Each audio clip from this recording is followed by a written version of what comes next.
معزز سامعین، حاضرین جمعہ، تمام قسم کی حمد و ثنا، بزرگی اور برتری، عظمت و کبریائی اس مالک مختار رب ذوالجلال کے لیے لائق و زیبا ہے جس نے ہم سب کو پیدا کیا، زندگی گزارنے کے لیے ہر طرح کی نعمتیں اور سہولتیں عطا فرمائی، اور اپنے آخری رسول جناب محمد الرسول اللہ صلی اللہ علیہ وسلم کے امتی بننے کا شرف بخشا۔ اللہ کی حمد و ثنا کے بعد بیش بہا درود و سلام کی ڈالیاں نچھاور ہوں اس ذات مقدسہ، مطہرہ اور مبارکہ پر جو ساری کائنات کے لیے رشد و ہدایت بنا کر کے، رحمت بنا کر کے بھیجے گئے۔ اللہم صلی وسلم وبارک علیہ۔ خطبہ مسنونہ کے بعد میں نے سورۃ الحجر سورہ نمبر 15 کی آیت نمبر 32 آپ لوگوں کے سامنے پڑھی ہے۔ اس مناسبت سے آج کے خطبہ جمعہ میں میرا عنوان ہے ہم رمضان کا استقبال کیسے کریں۔ اللہ سے دعا ہے وہ ہم سب کو حق بولنے، خود اس پر عمل کرنے اور حق کا پیغام دوسروں تک پہنچانے کی توفیق دے، آمین۔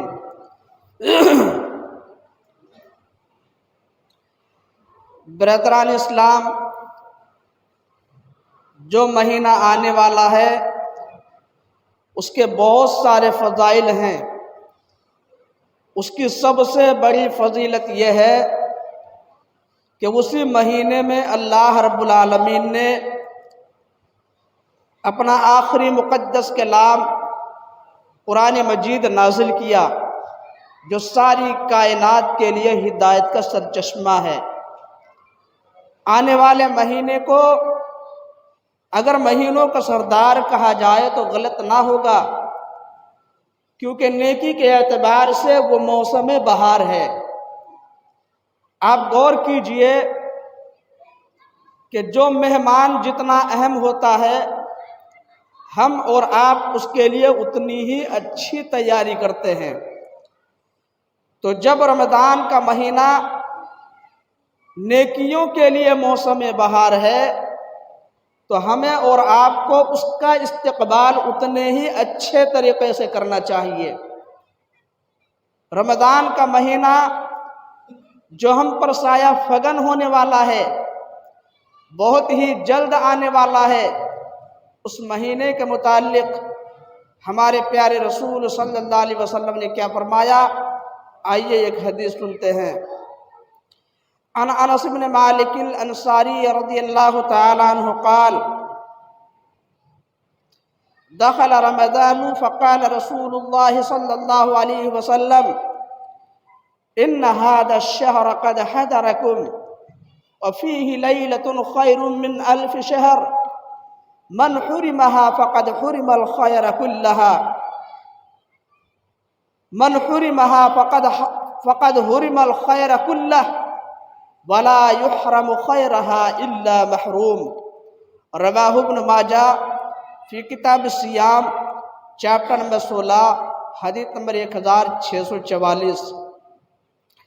صحابی رسول سیدنا انس بن مالک رضی اللہ تعالی عنہ بیان کرتے ہیں کہ رمضان کا مہینہ شروع ہوا تو اللہ کے رسول صلی اللہ علیہ وسلم نے فرمایا بے شک یہ مہینہ آ چکا ہے، اس میں ایک رات ایسی ہے جو 1000 مہینوں سے بہتر ہے۔ جو اس رات کی بھلائی سے محروم رہا وہ در حقیقت ہر قسم کی بھلائی سے محروم رہا، اور اس کی بھلائی سے وہی محروم ہوگا جو انتہائی بدنصیب ہوگا۔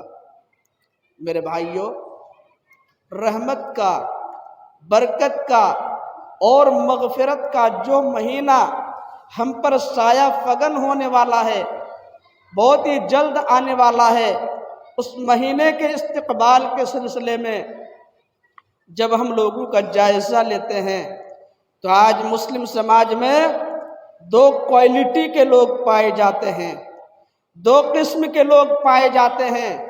پہلی قسم ان لوگوں کی ہے جو ماہ رمضان کا استقبال مسرت و شادمانی کے ساتھ کرتے ہیں، خوشی کے ساتھ کرتے ہیں، اسے ویلکم کہتے ہیں۔ یہ وہ لوگ ہیں جو اپنے آپ کو ذہنی طور پر روزہ رکھنے کے لیے تیار کر لیے ہیں، وہ رمضان کی تمام ظاہری تکلیفیں برداشت کرنے کے لیے تیار ہیں۔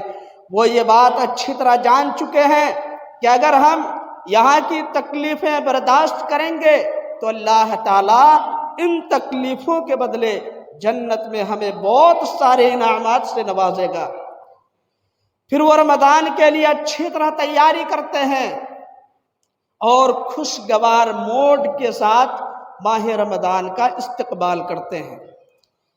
ماہ رمضان کے استقبال کے تعلق سے دوسری قسم ان لوگوں کی ہے جو رمضان کا مہینہ آتے ہی پریشان ہو جاتے ہیں، وہ رات اور دن کو گنتے رہتے ہیں کہ کب یہ مہینہ ختم ہوگا تاکہ ہمیں آسانی کے ساتھ کھانے پینے کا موقع مل سکے، ہم آزاد ہو کر ادھر ادھر کچھ کر سکیں۔ جیسے ہی رمضان کا مہینہ شروع ہوتا ہے ایسے تمام لوگوں کی آرزوؤں پہ پانی پھر جاتا ہے، ان کی خوشیاں غموں میں بدل جاتی ہیں، ان کے چہرے مرجھا جاتے ہیں، پھر وہ لوگوں کی نظروں سے چھپ کر کے کھاتے پیتے رہتے ہیں۔ رمضان کے دنوں میں آپ نے مسلم ہوٹلوں کو دیکھا ہوگا، مسلم دکانوں کا نظارہ کیا ہوگا، دن کے وقت ان میں پردے لگا دیے جاتے ہیں، پھر پردے کے پیچھے وہ لوگ آرام سے کھاتے پیتے رہتے ہیں اور وہ سارے کام کرتے ہیں جو رمضان کے علاوہ دوسرے مہینے میں کرتے ہیں۔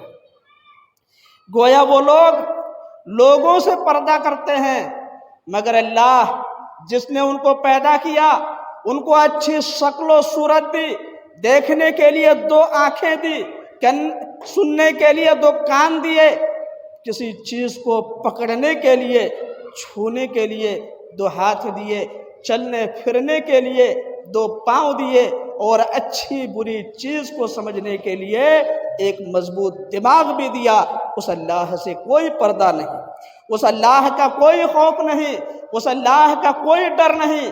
یہ لوگ کتنے گئے گزرے ہیں، کتنے بدنصیب ہیں، کتنے بیوقوف ہیں۔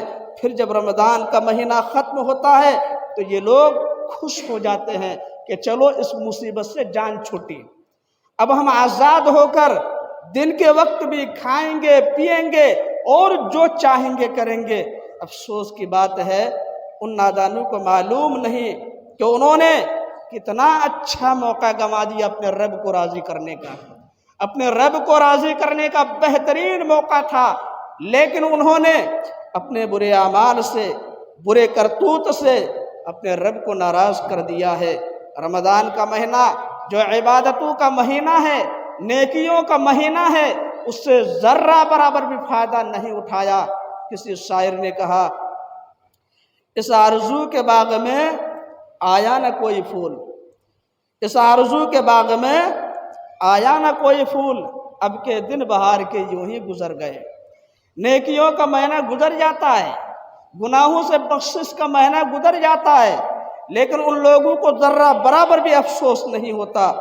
اس مناسبت سے قرآن مجید کی وہ آیت پڑھنا مناسب ہوگا جو خطبہ مسنونہ میں پڑھی گئی تھی، ربما یود الذین کفروا لو کانوا مسلمین درہم یأکلوا ویتمتعوا ویلہیہم الامل فسوف یعلمون۔ سورۃ الحجر سورہ نمبر 15 آیت نمبر 32۔ ان قریب کافر لوگ قیامت کے دن افسوس کریں گے، کاش کہ وہ لوگ مسلمان ہوتے۔ اے نبی، آپ انہیں کھاتے پیتے ہوئے، موج مستی کرتے ہوئے اور طرح طرح کی آرزوؤں میں مگن ہوتے چھوڑ دیجئے، ان قریب وہ لوگ جان لیں گے۔ تو میرے بھائیوں، کیا یہ دھمکی ان لوگوں کے لیے نہیں ہے جو نماز نہیں پڑھتے ہیں، روزہ نہیں رکھتے ہیں اور دنیا بھر کی برائیاں کرتے ہیں، یقیناً ہے میرے بھائیوں، اور جو لوگ ماہ رمضان کا مذاق اڑاتے ہیں، کیا کہتے ہیں کہ ہمارے گھر میں کھانے پینے کے لیے کچھ نہیں ہے کیا؟ ہمارے پاس پیسے نہیں ہیں کیا کہ ہم روزہ رکھیں، ہم دن بھر بھوکا پیاسا رہیں؟ روزہ تو ان لوگوں کو رکھنا چاہیے جن کے گھر میں کھانے پینے کے لیے کچھ نہیں ہے، جن کے پاس پیسے نہیں ہیں، جن کے پاس کوئی اچھی روزگار نہیں ہے۔ ہمارے پاس تو سب کچھ ہے، ہم کیوں روزہ رکھیں؟ بعض بدبخت اس طریقے سے ماہ رمضان کا مذاق اڑاتے ہیں، انہیں ڈرنا چاہیے کہ کہیں ان پر اللہ کا غضب نہ نازل ہو جائے۔ میرے بھائیوں، اب فیصلہ ہمارے اوپر ہے کہ ہمیں کن لوگوں کے ساتھ شامل ہونا ہے۔ آیا ان لوگوں کے ساتھ جو رمضان کا مہینہ آنے پر خوش ہوتے ہیں اور پورے رمضان میں بھرپور فائدہ اٹھا کر اپنے رب کو راضی کرتے ہیں، یا ان لوگوں کے ساتھ جو رمضان کا نام سنتے ہی پریشان ہو جاتے ہیں، رمضان کا مہینہ جیسے ہی شروع ہوتا ہے وہ پریشان ہو جاتے ہیں اور دن رات کو گنتے رہتے ہیں، رمضان سے چھٹکارا پانے کی کوشش کرتے ہیں؟ میرے بھائیوں، آپ کا جواب نہیں میں ہوگا، اور یہی ہونا بھی چاہیے کہ ہمارا شمار پہلی قسم کے لوگوں میں ہونا چاہیے۔ ہماری یہی خواہش ہوگی کہ ہم پہلی قسم کے لوگوں میں شمار ہوں، ہم پہلی قسم کے لوگوں میں شامل ہوں۔ اللہ نہ کرے ہمارا شمار دوسری قسم کے لوگوں میں ہوں۔ تو آئیے عہد کیجئے، ہم اور آپ رمضان کا استقبال کریں گے۔ کیسے کریں گے؟ تو یاد رکھیے، ہمارے لیے اور آپ کے لیے ضروری ہے کہ ہم رمضان کا استقبال توبہ استغفار کے ساتھ کریں، اللہ کی بارگاہ میں حاضر ہو کر اپنے گناہوں سے معافی مانگیں، اللہ کے سامنے روئیں۔ جو لوگ توبہ استغفار کرتے ہیں، اللہ کے سامنے روتے ہیں، اللہ کی بارگاہ میں حاضر ہو کر اپنے گناہوں کی معافی مانگتے ہیں، وہ کامیاب لوگ ہیں۔ اللہ نے کہا وَتُوبُوا إِلَى اللَّهِ جَمِيعًا أَيُّهَا الْمُؤْمِنُونَ لَعَلَّكُمْ تُفْلِحُونَ۔ سورۃ النور سورہ نمبر 24 آیت نمبر 32۔ اے لوگو، تم تمام کے تمام اللہ کی طرف رجوع کرو، یعنی اللہ سے اپنے گناہوں سے توبہ کرو تاکہ تم کامیاب ہو سکو۔ اس لیے آئیے عہد کیجئے، رمضان کا مہینہ آنے والا ہے، بہت ہی جلد سایہ فگن ہونے والا ہے، ہم اور آپ اپنے تمام گناہوں سے توبہ کر لیں، اور توبہ بھی کیسی توبہ؟ سچی توبہ ہونی چاہیے۔ میرے بھائیو، اللہ نے کہا یا ایھا الذین آمنوا توبوا الی اللہ توبۃ نصوحا، سورۃ التحریم سورہ نمبر 66 آیت نمبر 6۔ اے مومنو، تم تمام کے تمام اللہ سے سچی توبہ کرو۔ میرے بھائیو، توبۃ النصوحا کیا ہے؟ سچی توبہ کیا ہے؟ آدمی گناہ کرنا چھوڑ دے، آدمی گناہ کرنا چھوڑ دے، اسی طرح آئندہ نہ کرنے کا پکا ارادہ کر لے کہ جو گناہ میں نے کر لیا ہے زندگی میں دوبارہ نہیں کروں گا، اسی طرح جو گناہ ہو گیا ہے اس پہ نادم ہو، شرمندہ ہو، یہ کیا کر دیا میں نے، مجھے ایسا نہیں کرنا چاہیے تھا، اس طریقے سے اپنے گناہوں پہ نادم ہو، شرمندہ ہو۔ اسی طرح ہمارے لیے ضروری ہے کہ ہم رمضان کا استقبال کریں اس طریقے سے کہ ہم اپنا پورا وقت اللہ کی عبادت میں لگائیں گے، ذکر و اذکار میں لگائیں گے، خالی وقت کو، فرصت کے اوقات کو برباد نہیں کریں گے، بلکہ زیادہ سے زیادہ فائدہ اٹھا کر آخرت کے اکاؤنٹ میں بہت زیادہ نیکیاں جمع کر لیں گے۔ میرے بھائیوں، وقت کی بڑی اہمیت ہے۔ عقل مند آدمی وہ ہے جو وقت کا صحیح استعمال کرے اور خالی اوقات میں زیادہ سے زیادہ نیکیاں کر کے اپنی آخرت کی زندگی سنوار لے۔ حدیث کے اندر آیا، مستدرک حاکم کتاب الرقاق چیپٹر نمبر 66 حدیث نمبر 7846، اللہ کے رسول صلی اللہ علیہ وسلم نے فرمایا اغتنم خمسا قبل خمس، کہ 5 چیزوں کو 5 چیزوں سے پہلے غنیمت جانو۔ نمبر 1 شبابک قبل حرمک، جوانی کو غنیمت جانو بڑھاپا آنے سے پہلے۔ لیکن آج کل ہم اور آپ کیا کہتے ہیں، ہمارے نوجوان کیا کہتے ہیں، کیا جی ابھی تو جوانی ہے، فی الحال جوانی چل رہی ہے، موج مستی کر لیتے ہیں، عیش کر لیتے ہیں، بوڑھے ہوں گے تو سدھر جائیں گے، روزہ بھی رکھنا شروع کر دیں گے، نماز بھی پڑھنا شروع کر دیں گے۔ جیسے ہمارے ابو، ہمارے دادا ابو، ہمارے نانا ابو سدھرے ہیں بوڑھے ہونے کے بعد، ماشاءاللہ اب وہ نماز بھی پڑھنا شروع کر دیے اور روزہ بھی رکھنے لگے، ہم بھی ایسا ہی کریں گے۔ نہیں میرے بھائیوں، نہیں میرے نوجوانوں، یقیناً یہ بہت بڑا دھوکہ ہے۔ کسی کے پاس اس بات کی گارنٹی ہے، کسی کے پاس اس بات کی گارنٹی نہیں کہ وہ بڑھاپے تک پہنچے گا یا پہلے ہی سواہا ہو جائے گا، یعنی دنیا چھوڑ کر چلا جائے گا۔ اسی لیے نبی صلی اللہ علیہ وسلم نے فرمایا شبابک قبل حرمک، کہ جوانی کو غنیمت جانو بڑھاپا آنے سے پہلے۔ پتہ نہیں کب بڑھاپا آ جائے اور آدمی کو نیکی کرنے کا موقع نہ ملے۔ آگے فرمایا وصحتک قبل سقمک، اپنی صحت کو، اپنی تندرستی کو غنیمت جانو بیماری سے پہلے۔ مرزا غالب نے کہا تھا تنگ دستی گرچہ ہو غالب، تنگ دستی گرچہ ہو غالب، تندرستی 1000 نعمت ہے۔ اگر آپ تنگ دست ہیں، اگر آپ کے پاس زیادہ پیسے نہیں ہیں، اگر آپ کے پاس اچھی روزگار نہیں ہے، اگر آپ کا کاروبار صحیح سے نہیں چل رہا ہے تو پریشان ہونے کی ضرورت نہیں۔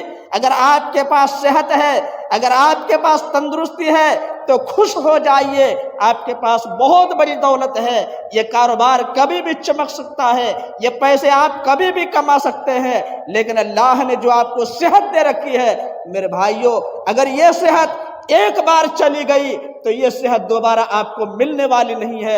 اس لیے اگر اللہ نے صحت دے رکھی ہے، تندرستی دے رکھی ہے تو اللہ کا شکر ادا کیجئے اور اس صحت کو، اس تندرستی کو نیک کاموں میں لگانے کی کوشش کیجئے، اللہ کی اطاعت میں، اللہ کی عبادت میں اسے لگائیے، اس صحت کی، اس تندرستی کی قدر کیجئے اور اس سے زیادہ فائدہ اٹھائیے، نیک کام کر لیجئے، ورنہ جب بیمار پڑ جائیں گے آپ چاہ کر بھی نیک کام نہیں کر سکتے۔ وغناءک قبل فقرک، اور مالداری کو غنیمت جانو فقیری سے پہلے۔ اللہ نے مالدار بنایا ہے، اللہ نے اگر پیسے والا بنایا ہے تو نیکیاں کمانے کا مہینہ آ رہا ہے، صدقہ و خیرات کرنے کا مہینہ آ رہا ہے۔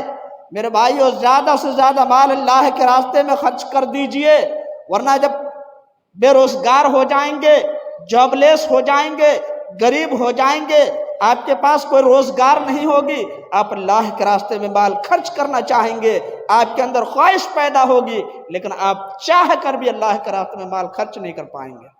اس لیے موقع آ رہا ہے آپ کے لیے، بہت اچھا موقع ہے۔ وَفَرَاغَكَ قَبْلَ شُغْلِكَ، اور خالی وقت کو غنیمت جانو مشغولیت سے پہلے۔ خالی وقت جو اللہ نے ہمیں اور آپ کو دیا ہے، آج ہم اور آپ بیکار کاموں میں، گناہ کے کاموں میں خالی وقت کو برباد کر رہے ہیں، ٹائم پاس کر رہے ہیں۔ میرے بھائیو اگر اللہ نے خالی وقت دیا ہے تو اسے اچھے کاموں میں لگائیے، زیادہ سے زیادہ نیک کام کیجئے، ورنہ جب آپ مصروف ہو جائیں گے، کاروبار میں مشغول ہو جائیں گے، بیوی بچوں میں مشغول ہو جائیں گے، آپ کی خواہش ہوگی کاش کہ تھوڑی سی فرصت مل جاتی تو یہ کر لیتا، وہ کر لیتا، لیکن آپ کچھ نہیں کر پاتے یا کچھ نہیں کر پائیں گے۔ اور آخر میں کہا وَحَيَاتَكَ قَبْلَ مَوْتِكَ، اور اپنی زندگی کو غنیمت جانو موت سے پہلے۔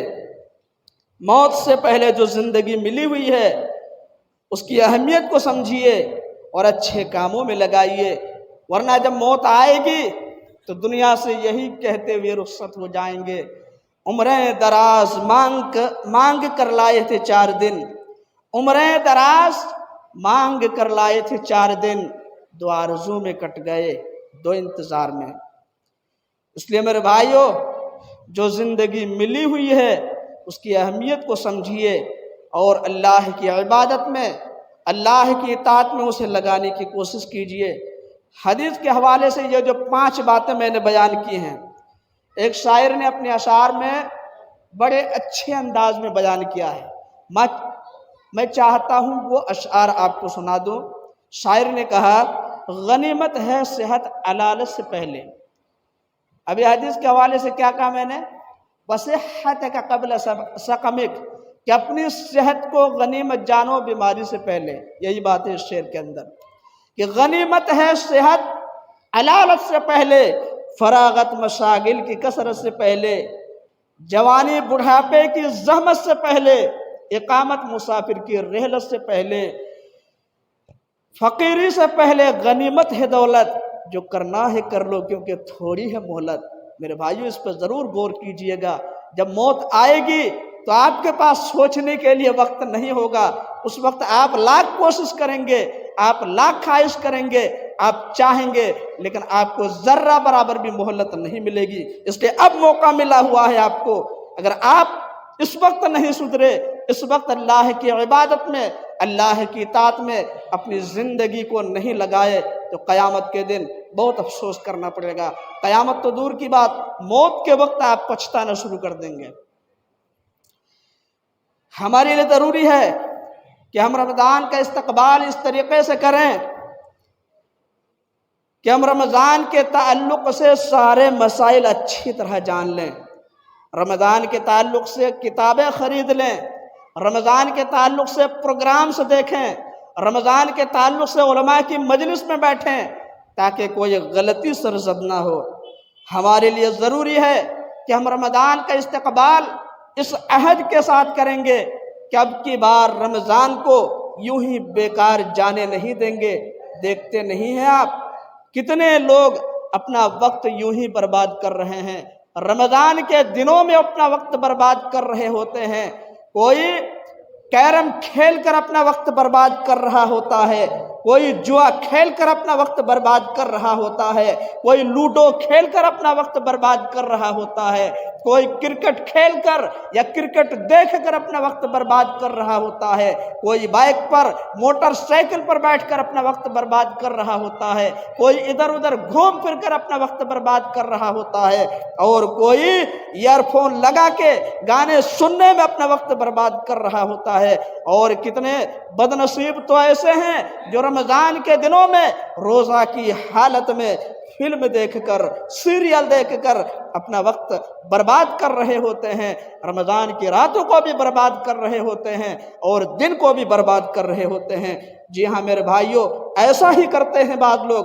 جی نہیں، ہمیں اور آپ کو ایسا نہیں کرنے کا، رمضان کا استقبال اس طریقے سے نہیں کرنے کا، بلکہ اس عہد کے ساتھ کرنا ہے کہ ہم اپنا پورا وقت اللہ کی عبادت میں لگائیں گے، ذکر و اذکار میں لگائیں گے، قرآن مجید کی تلاوت میں لگائیں گے، زیادہ سے زیادہ نیک کام کریں گے اور کوئی بھی وقت برباد ہرگز نہیں کریں گے۔ یہ ہمارا اور آپ کا عزم ہونا چاہیے۔ ہمارے لیے ضروری ہے کہ ہم رمضان کا استقبال اس طریقے سے کریں کہ پچھلے رمضان کے اگر ہمارے فرض روزے چھوٹے ہوئے ہیں تو رمضان کا استقبال اس طریقے سے ہوگا کہ وہ فرض روزے رمضان شروع ہونے سے پہلے پورے کر لیں۔ رمضان میں ہم بیمار پڑ گئے تھے، یہ بیماری ہمارے لیے رخصت تھی۔ رمضان میں ہم سفر پہ نکلے ہوئے تھے، یہ چیز ہمارے لیے رخصت تھی۔ اسی طرح عورتوں کے روزے چھوٹ جاتے ہیں حیض کی وجہ سے، نفاس کی وجہ سے یا کسی اور مجبوری کی وجہ سے جو واقعی مجبوری ہے، تو ہمارے لیے یہی ضروری ہے۔ اور رمضان کا استقبال ہم اس طریقے سے کر سکتے ہیں کہ وہ چھوٹے ہوئے سارے روزے رمضان کا مہینہ شروع ہونے سے پہلے پورے کر لیں۔ حدیث کے اندر آیا، صحیح بخاری کتاب الصوم چیپٹر نمبر 23 حدیث نمبر 1950، مائی عائشہ رضی اللہ تعالیٰ عنہ بیان کرتی ہیں، کان یکون علی الصوم